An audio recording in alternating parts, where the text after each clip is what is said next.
السلام علیکم، صبح بخیر۔ آج تو موسم ایسا ہے کہ آج دھوپ نہیں ہے، بادل چھائے ہوئے ہیں آسمان پر۔ تو یہ کہ یہ ہمارے پاس دیودار کی درخت ہے، دیودار کی درخت ہیں، کافی بڑی درخت ہے یہ جو نظر آ رہا ہے نا، یہ دیودار کی درخت ہیں جو لائن پہ لگی ہوئی ہیں، تقریباً چار چار پانچ درخت ہے، بڑی بڑی بڑی سائز کی، تقریباً 45 سال عمر ہے اس کی۔ تو اس کے ساتھ ہی اس کی دامن میں ہمارے جو ہے نا باغ ہے اور نرسری بھی ہے۔ تو نرسری اور باغ ساتھ ساتھ ہے جی۔ اچھا، آج آپ کو آڑو کی شاخ تراشی کے بعد، کل ہم نے خرمانی کا پلانٹ کے بارے میں بتایا تھا، یہ تھا اور وہ والا، اس کی پروننگ یعنی اس کی شاخ تراشی ہو چکی ہے، آپ کے سامنے اس کی شاخ تراشی ہو چکی ہے۔ اور آج جو ہے آڑو کے پودے کا یہ 7 نمبر آڑو ہے جو جولائی میں پکتا ہے، اس کا آپ کو بتانا ہے کس طرح شاخ تراشی کرنا ہے۔ آڑو، خرمانی، البخارا، سیب، سب کی شاخ تراشی ایک قسم کی ہوتی ہے، اس میں کوئی فرق نہیں ہوتا کہ ہر پودے کا شاخ تراشی مختلف نہیں ہوتی، ایک ایک قسم کی ہوتی ہے۔ آج آپ کو اس پودے کے بارے میں بتانا ہے، کیونکہ یہ اس کی پروننگ نہیں ہوئی ہے، اس کے بڑے بڑے شاخ جو آپ کو نظر آ رہے ہیں، تو یہ جو ہے بڑے بڑے شاخ، چونکہ آج بادل ہے تو اسی وجہ سے ویڈیو شاید زیادہ لائٹ نہیں ہوگی۔ خیر، یہ ہمارا ساتھی ابھی سٹارٹنگ کرے گا۔ یہ جو ہے اس درخت کو جو ہے چڑھ گیا درخت پر اور ابھی شاخ تراشی کرے گا۔ آپ دیکھ سکیں گے کہ کس طرح یہ اس کو کٹ کرتا ہے۔ تو آپ کے سامنے اس کی جو بڑے بڑے شاخیں ہیں اس کو کٹ کرنا پڑے گا، یہ جو ہے کٹ کرتا ہے۔ جو بہت زیادہ بڑی بڑی شاخیں ہوتی ہے اس کے لیے الگ قسم کا ہیوی ڈیوٹی کٹر ہوتا ہے، لیکن اس کی شاخیں اتنی بڑی نہیں ہے فی الحال، تو اس لیے اس کو لارج اسکیل کٹر کی ضرورت نہیں ہے، بس یہ اس درمیانہ سائز والا کٹر اس کے لیے کافی ہے۔ تو یہ جو لمبے لمبے بالکل شاخیں ہیں اور جو چھوٹی چھوٹی شاخیں ہیں اس کو بھی کٹ کرنا پڑے گا، یہ بھی کٹ کرے گا تو یہ بالکل پرون پودا بن جائے گا۔ تو آئندہ جو باہر آ رہا ہے 2025 میں، 1.5 مہینہ بعد یا 2 مہینے بعد تقریباً جو باہر آ رہا ہے فروری میں، تقریباً فروری کے آخر میں یہ پھول بلاسمز دینا شروع کر دیتا ہے نا آڑو۔ تو پنجاب میں تو خیر 1 مہینہ پہلے شروع کر دیتا ہے بلاسمنگ، کیونکہ وہ ذرا گرم علاقہ ہے نا، لیکن ادھر جو ہے نا وہ فروری کے آخر میں شروع کر دیتا ہے بلاسمنگ۔ اور جب یہ پھول بن جائے گی تو پھل بن جائے گا۔ اور کوشش ہم کرتے ہیں، شاخ تراشی کا یہی بنیادی مقصد ہوتا ہے کہ یہ اس پر پھول جو ہے نا ڈھیر سارے نہ آ جائے، اور جو پھول آ جائے وہ اس کو پودا پکڑ لے، کیونکہ جب بہت سارے پھول آتے ہیں تو پھر کچھ زیادہ سے زیادہ پھول وہ بارشوں میں، تیز ہوا، آندھی میں وہ گر جاتے ہیں، تو اس کا فائدہ نہیں رہتا ہے۔ تو جب کم پھول ہوتے ہیں اس پر شاخ تراشی کے بعد تو وہ اس کو ہولڈ کر دیتا ہے، اس کو پکڑ لیتا ہے۔ یہ بھی شاخ تراشی کی کئی فوائد ہیں نا۔ تو اس میں جب بہت زیادہ پھول ہوتے ہیں تو پھر وہ بارشوں کی وجہ سے خراب ہوتے ہیں، اور آندھی کی وجہ سے جب کم پھول ہوتے ہیں تو اس کو پودا کنٹرول کر سکتا ہے، یہ اس میں بنیادی بات ہے۔ اب دیکھو یہ شاخ تراشی تقریباً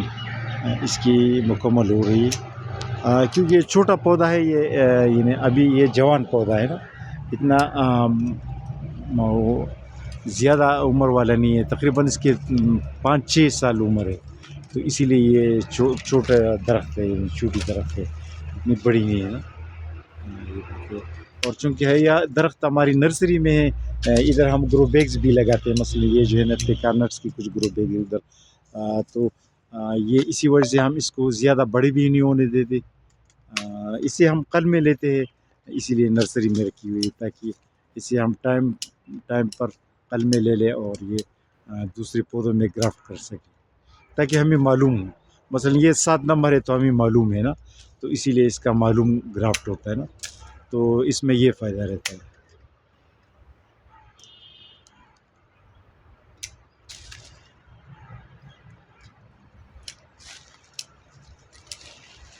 اب اس کی یہ جو ہے شاخیں ساری کٹ چکی ہے،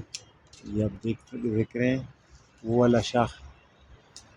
شاخ یہ سارے شاخیں ابھی کٹ چکی ہے،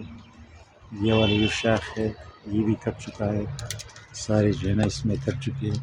اور یہ پودا جو ہے نا اسی طرح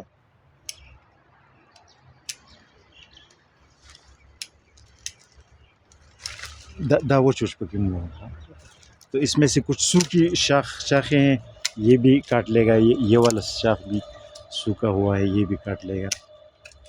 تو اس میں درمیان میں بھی صفائی ہوگی، اس میں کچھ اس طرح پتے جو ہے نا یہ چیڑ کی اس طرح کی جو یہ پتے ہیں نا یہ گر گئے ہیں، تو یہ اس کی صفائی ہو جائے گی، اور پھر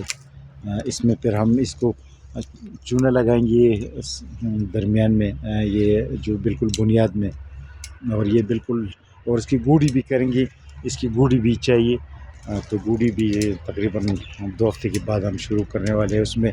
کچھ گوبر، یہ ہمارے پاس گوبر کھاد ہیں، یہ آپ کو یہ میں بتاؤں، جو زیادہ تر کسٹمرز کو میں بتاتا ہوں، یہ بھی ایک بات یاد آئی مجھے کہ گوبر کھاد اس طرح ہونی چاہیے، بالکل جس میں کوئی، جو آپ سونگی اور اس میں بدبو نہیں آتی، یہ جو ہے نا صحیح گوبر کھاد ہے، یہ میں آپ کو بتاؤں۔ تو یہ گوبر کھاد ہم گرو بیگز میں بھی ڈالتے ہیں، اور یہ جو ہے نا اسی پودوں کے لیے بھی یہ ہم نے لائے ہیں۔ یہ جو ہے بکریوں والے، وہ بکروں کا کھاد ہے، بکریوں والے جو گوبر ہوتا ہے نا، تو وہ والی کھاد ہے، اور یہ بہت تقریباً 1 سال پرانا ہے، اس میں بدبو نہیں ہے، تو یہ بالکل بہترین ہے پودوں کے لیے، آرگینک کھاد ہے۔ اور آپ کوشش کریں جو یہ کیمیکل کھاد ہے، مثلا فرٹیلائزر جو مصنوعی کھاد ہے، اس سے بچے رہیں، یہ ہر جگہ مل جاتا ہے، پولٹری فارم ہر جگہ ہے، ڈیری فارم ہر جگہ ہے، تو وہاں سے آپ لے کے آئیں، اور یہ بوریوں میں جب بند ہو تو بالکل 1 سال تک چل سکتا ہے، یہ خراب نہیں ہوتا، خراب کچھ جتنا بھی اس کا عمر زیادہ ہوتا ہے اتنا ہی یہ بہترین ہوتا ہے، آرگینک کھاد میں یہ فائدہ ہے۔ تو یہ جو ہے نا بوری میں ہم رکھتے ہیں، اور یہ پھر پودوں کو دیتے ہیں، گرو بیگز میں دے دیتے ہیں۔ تو یہ آپ کی پروننگ ہو گئی، یہ جو ہے نا ایک آڑو کی پروننگ ہو گئی، یہ دوسرا والا آڑو جو ہے، اس آڑو کا یہ ابھی جو ہے یہ والا آڑو ہے، یہ اس کا انشاءاللہ کل کریں گی، آپ کو بتائیں گے۔ تو اب اس میں سے کچھ آڑو پر تھوڑا سا مرض لگ گیا ہے، یہ تھوڑا سا یہ پھر ہم اس کی سپرے کریں گے، یہ سپرے کرنے سے اس کا جو ہے نا یہ کچھ مائٹ اس میں آ گیا ہے، تو یہ ہو جاتا ہے اکثر و بیشتر آڑو کے پودوں میں یہ ہو جاتا ہے، لیکن یہ کہ اس کا علاج ہے جی، کوئی لا علاج مسئلہ نہیں ہے یہ۔ تو آج آپ کے لیے آڑو کے پلانٹ کا پروننگ ہو گیا، اور کل ہم نے خرمانی کا کیا تھا، یہ والے جو ہیں، یہ والے پودے جو ہیں خرمانی کے ہیں، تو خرمانی کی تو ہو گئی، یہ کابلی یلو خرمانی ہے، یہ ریڈ خرمانی ہے، اور یہ وہ والا یلو خرمانی ہے، یہ تقریباً 3 سال تک ہمیں فروٹ دیتا رہا، اسی سال بھی انشاءاللہ امید ہے کہ اچھا فروٹ دے گا۔ اور یہ جو ہے یہ 7 نمبر آڑو جو ہے، جو جون میں پکتا ہے، 7 نمبر آڑو کا مطلب ہے کہ یہ جون میں پکتا ہے، تو یہ بھی بڑا اچھا فروٹنگ دیتا ہے ہمیں۔ تو آج آپ کو بتانا تھا کہ آڑو کے درختوں کا پروننگ کیسا ہوتا ہے۔ آج کے لیے اتنا کافی، اللہ حافظ۔